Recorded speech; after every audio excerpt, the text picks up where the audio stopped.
మొత్తానికి ఇండస్ట్రీనే వాళ్ళు వదిలిపెట్టి వెళ్ళలేదు, మీరు ఇండస్ట్రీలోనే ఉన్నారు. ఇండస్ట్రీ వదిలిపెట్టలేదు, ఇండస్ట్రీ నన్ను కూడా వదిలిపెట్టలేదు.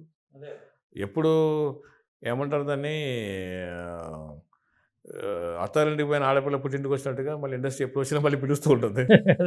అత్తారింటికి అంటే ఎందుకు చెప్తానంటే, నేను బహుశా కొంచెం దూరంగా షార్ట్ ఫిల్మ్స్, డాక్యుమెంటరీస్కి వెళ్ళానేమో. మళ్ళీ మా పుట్టిల్లు ఇదే, సినిమానే. Any time I can come back. అంటే మీరు వాటిలో బిజీగా ఉండటం వల్ల పెద్ద హీరోతో సినిమా చేసే అవకాశం రాలేదేమో మళ్ళీ. అవకాశం రాకపోవడం వల్ల బహుశా వేరే దాంట్లో బిజీ ఉన్నానేమో. ఎట్లా కూడా అనొచ్చుగా. సింపుల్ అంతే.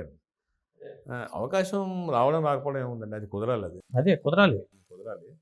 దాని మీద నాకేమీ నిరాశ లేదండి. నేను ఏంటో అలాంటి అంతే. నేను దాసరి గారు కాలేను. రాఘవేంద్రరావు గారు కాలేను. మన అదృష్టం ఏంటంటే వాళ్ళు ఉన్న సొసైటీలో మనం ఉండగలుగుతున్నాం. అదే ఇప్పుడు రాఘవేంద్రరావు గారు కానీ, లేకపోతే రాజమౌళి కానీ, లేకపోతే దాసరి గారు కానీ ఉన్న ఈ సమాజంలో నేను కూడా ఉన్నానంటే సంతోషం నాకు అంతే. ఓకే. కాకపోతే ఇంకా ఇప్పుడు ఏది చూసినా సరే కేవీ రెడ్డి గారు మొదలుపెట్టి సందీప్ రెడ్డి దాకా నేను అభిమాని వాళ్ళకి. ఆ రోజు Mayabazar, Arjun Reddy equally good films. అందుకని ఇంత మనకి వాళ్ళు ఇస్తున్నప్పుడు, మంచి పంట పండుతున్నప్పుడు మనకి ఎందుకు బాధపడాలా? అవును. సినిమా మనం తీసినా ఎవరు తీసినా ఒకటే కదా. వాళ్ళు తీసిన మంచి సినిమాలు తీస్తూ ఉన్నారు. ఓటీటీలో మీరు ఎన్ని సినిమాలు వస్తున్నాయండి? నేను రోజుకి 2 సినిమాలు చూస్తాను యాక్చువల్గా. పొద్దున 5కి 6కి మొదలు పెడితే ఒకటి, లేకపోతే మళ్ళీ సాయంత్రం నైట్ ఒకటి. అది అద్భుతం కదా. ఇప్పుడు మనకు అదృష్టం అది. మన చిన్నప్పుడు అంటే మీరు మీ కాలేజీ రోజుల్లో, నేను నా కాలేజీ రోజుల్లో ఇలాంటి ఫెసిలిటీ లేదు. సినిమా అంటే సినిమా థియేటర్కి వెళ్ళాలి, వేరే ఆప్షన్ ఏముంది? ఇవాళ నేను ఇక్కడ ఈ ఆఫీస్లో చూస్తాను సినిమా, సగం సినిమా కార్లో చూస్తాను, మిగిలిన సినిమా ఇంట్లో చూస్తాను. ఓకే. టెక్నాలజీ చేతిలో ఉంది. మనం very fortunate to be in this era. థియేటర్ల మనుగడకి ఏమైనా ఇబ్బంది అవుతుంది అనుకుంటున్నారా మీరు ఈ ఓటీటీ వల్ల? ఓటీటీ వల్ల థియేటర్కి ఇబ్బంది అవ్వదండి. ఎందుకు అవ్వదంటే మీకు చెప్తాను, ఒకటే ఉదాహరణ చెప్తుంటా నేను. ఇప్పుడు మనం గుడికి వెళ్తాము, గుడిలో దేవుడు, గుడికి వెళ్ళాలంటే తయారయ్యి అక్కడికి వెళ్ళి లైన్లో నిలబడి ప్రసాదం తీసుకొని వస్తాం. మన ఇంట్లో పూజా మందిరంలో దేవుడు ఉంటాడు. ఇది ఉన్నాయని చెప్పి గుడికి వెళ్ళడం మనం, గుడిలో ఇది మానం. ఇది ఇంట్లో దేవుడు ఓటీటీ, అదే గుడిలో దేవుడు సినిమాలో. అది రెండు అవసరమే కదా సార్. నేను రెండు ఎంజాయ్ చేస్తాను. ఓకే. ఈ మధ్య నాకున్న కొత్త కోణం ఏంటంటే, ఇప్పుడు సెన్సార్ బోర్డు మెంబర్గా కూడా ఉన్నాయి ఇప్పుడు. కరెక్టే. అవును. ఈ మధ్యకాలం కరెక్టే అండి. ఎంజాయ్ చేస్తున్నాను సినిమాలు. మీరు, ఓంప్రకాష్ గారు వీళ్ళంతా ఒకే టీం అండి? ఒకే దీనిలో ఉన్నాము.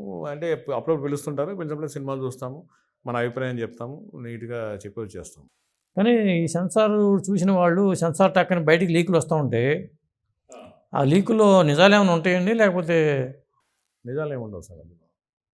సెన్సార్ లీకులు నమ్మడం వేస్ట్. ఎందుకంటే సెన్సార్ దృష్టి వేరే ఉంటుందండి. సెన్సార్లో ఈవెన్ భావోద్వేగాలను కూడా దాన్ని మనం ఎందుకు ఫీల్ అవుతాము? అందులో ఏం తప్పు చెప్పాడా, రూల్స్ విరుద్ధంగా ఏం మాట్లాడా, ఏ బూత్ మాట్లాడా, లేకపోతే ఏది ఎక్స్పోజ్ చేసాడో చూస్తాం తప్పితే, వాళ్ళు ఏడిస్తే మనం ఏడవం కదా. అది ఇంట్లో అయితే సినిమా చూసామనుకోండి, సెన్సార్ కార్డు పక్కన పెడితే నేను కళ్ళెపు నీళ్ళు వస్తాను సినిమా చూస్తుంటే.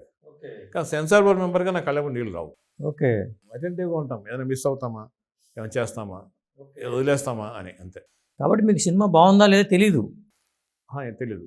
సినిమాలో బూతులు లేవో తెలుస్తుంది అంతవరకు. అవి ఎలా కట్ చేస్తాం కాబట్టి ఉండవు ఎలాగో తర్వాత, అంతే. అంతవరకే ఉంటుందండి. ఇప్పుడు సెన్సార్ బోర్డు మెంబరు సినిమా చూసి దానికి ఒపీనియన్ చెప్పి, అది నాకు నమ్మకం లేదు దాని మీద. నేనేది చేయను ఆ పని. ఓకే.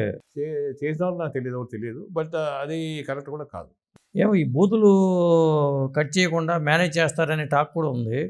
అది ఎలా మేనేజ్ చేస్తారండి? అంటే చూసే వాళ్ళకి బూతులు వినిపించవా ఏంటి? ఇప్పుడు మేము చెవులు మూసుకోవచ్చు అనుకోండి, జనం అని వినబడుతుంటుందిగా, వాడు బూతులు చెప్తాడుగా, అందుకని అది జరగదండి. ఓకే. సెన్సార్ పని చేస్తూ ఉంటుంది, విచక్షణ ఉంటుంది. ఇది ఇప్పుడు వివక్ష ఉండదు, విచక్షణ ఉంటుంది. అది విజ్ఞత మేరకి ఒక కమిటీ 4 సభ్యులు ఒకలా భావించవచ్చు, 4 ఇంకోలాగా అనుకోవచ్చు. ఓకే. ఇప్పుడు ఒక వార్డు ఉందనుకోండి, ఒక చిన్న వార్డు, ఇప్పుడు అంతా అలవాటైపోతుంది. జనం అంతా బయట వాడే వాడిని మనం ఎంకరేజ్ చేస్తాము అని అనుకుంటాను నేను. ఎంతమంది చూస్తారండి ఒక సినిమాని? సినిమా సెన్సార్ ఆఫీసర్ గారు 4 మెంబర్స్ ఉంటారు. 4 మెంబర్స్ ప్రతి సినిమాకి దాదాపు. అందరిలో ఒక పద్ధతిలో ఉంటారండి. ఓకే. సినిమా సెన్సార్ చేయడంలో వేరే లొసుగులు అట్లా ఏమి ఉండవు. ఎందుకంటే మనం ఆన్సరబుల్ కదా. అదే ఇప్పుడు ఫుడ్ ఇన్స్పెక్టర్ ఉన్నాడు, ఫుడ్ ఇన్స్పెక్టర్ ఎట్లా చేస్తాడో పని తర్వాత ఫుడ్గా తినేదే కదా, ఇది చూసేది సినిమా. రెండు ఈక్వల్లీ అంతే రెస్పాన్సిబుల్ అండి. ఓకే.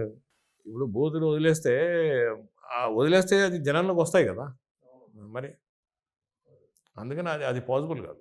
ఎంత రూల్ ప్రకారం వెళ్ళాలి, కొంత లిబరల్గా ఉంటే ఉండొచ్చేమో తెలీదు. అది ఏంటంటే అది సమాజాన్ని బట్టి ఓకే. కొన్ని వర్డ్స్ యాక్సెప్టబుల్ అయిపోతున్నాయి కదా, అందుకని.